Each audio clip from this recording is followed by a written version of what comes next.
Hi, I'm Christopher Hine, and this week we're talking about the Osei Komiwaza and what the Osei Komiwaza is. So the Osei Komiwaza is a set of pinning and takedown methods that we use in Aikido. It's not the premier idea of the style, right? So if you look at the forms, then most of the forms resolve in either a throw or a pin. So it would make you think that Aikido must either be about projecting or about controlling. But the problem is, those are the things that have gone worse. Like, I have to do those things, so that's why I'm either pinning or throwing like that, because things have gotten so bad that I get locked down in that. In the basic Aikido theory that we use, we would really like to do nothing to anyone. We'd like to just get away from them and not hurt them and them not hurt us and everything work out well. Unfortunately, that's always not going to play out that way. So the Osei Komiwaza is a series of techniques that allow us to take care of situations when we have the opportunity that arises. A lot of people like to criticize Aikido techniques, or Aikido students like to try to change the techniques because it's like, oh, you know, I know better ways to pin than Aikido teaches. Aikido teaches dumb ways to pin. But the truth is, Aikido pins are all based around the idea of pinning with autonomy versus pinning with security. So all pins, of course, have to have some security to them, but Aikido puts a premium on the autonomy and doesn't put a premium on the security. The security is what you put a premium in modern style jiu-jitsu or any grappling style where the idea is to absolutely hold someone at all costs. In Aikido, we don't have the absolutely hold them at all costs mentality. Instead, we have the idea of I want autonomy while being able to pin this guy. If I cannot pin him, that's fine, because of the autonomy I've afforded myself, I can always still get out of there. So in this video, we're going to talk a little bit about the autonomy and how that works. And I'm going to call Josh in here and we're going to show you some stuff. Okay, so the first part we talked about pins and why Aikido pins look the way they look is we have to always account for weapon arm control. So there's going to be a weapon. The reason we're pinning this guy is probably because he was armed, and so we've got to control that weapon arm first. My second objective being the second hand. Overarching, though, over all these things is my autonomy.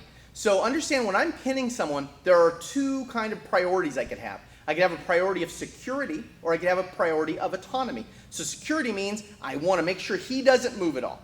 Autonomy means that I want to make sure I can move whenever I want. So my autonomy in Aikido pins is actually my number one. And I'm going to show you why this is. So let's say I'm holding Josh down here in a classic Aikido pin. Okay, this is a classic Aikido pin like this. Now, what I want Josh to do is, Josh, I want you to hold me. I'm going to try and get out of this. So I'm going to think there's trouble. And I'm going to get up and I'm going to walk away. And Josh, I want you to hold me when I do that. You ready, Josh? Yep.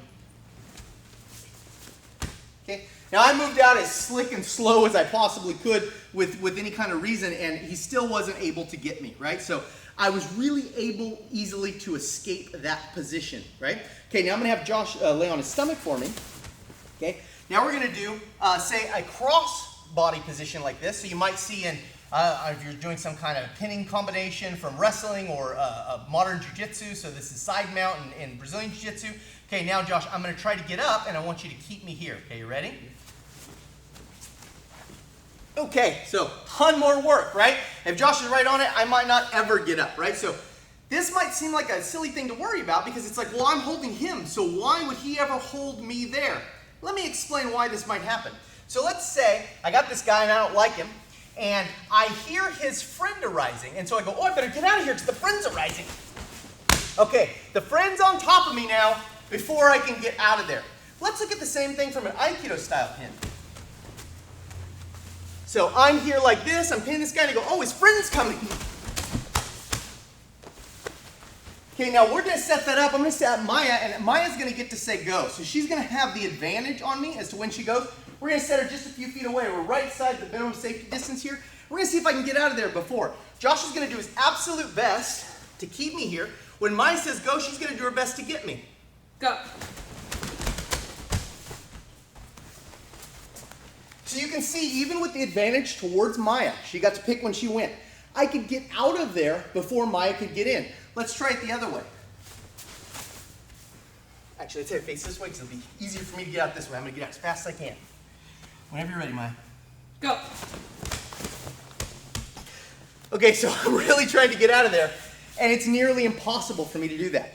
You have to account for your own autonomy. Why is that important in Aikido? Because in Aikido, the objective is there's always going to be multiple people who are better at fighting than we are, right? We've just got to escape that. Can't fight with this guy. I was fortunate enough to be able to hold this guy down, but someone else came. 2 fifth graders in a classroom. One's got a knife. I'm holding him down for the principal to show up and help me. Meanwhile, another fifth grader I didn't know about is attacking me with a knife. I have to be able to exit the position quickly. You always have to account for autonomy, and that's what Aikido pins do. Autonomy in Aikido is absolutely essential. I'm Christopher Hine. Thanks for watching.